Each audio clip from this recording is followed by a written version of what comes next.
सैफ अली खानच्या तब्येतीत सुधारणा, पाठीत खोल जखम असल्यानं आरामाची गरज, सैफला आयसीयू मधून बाहेर काढलं, लीलावतीच्या डॉक्टरांकडून माहिती। सैफ अली खानवरील हल्ल्याप्रकरणात एक संशयित पोलिसांच्या ताब्यात, मुंबई पोलिसांची कारवाई, आरोपीची चौकशी सुरू।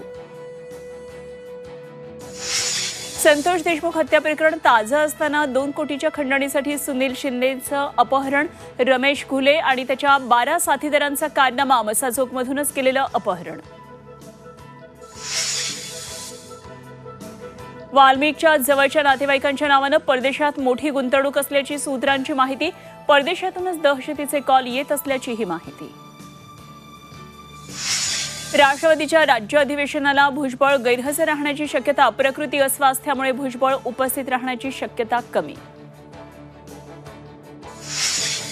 आणि पुण्यामध्ये 2 दुर्घटनांमध्ये 10 जणांचा मृत्यू, पुणे नाशिक महामार्गावर टेम्पोची प्रवासी कारला धडक, दुर्घटनेमध्ये 9 प्रवाशांचा मृत्यू, तर शिगावणे घाटामध्ये दुधाचा टँकर उलटून चालक ठार।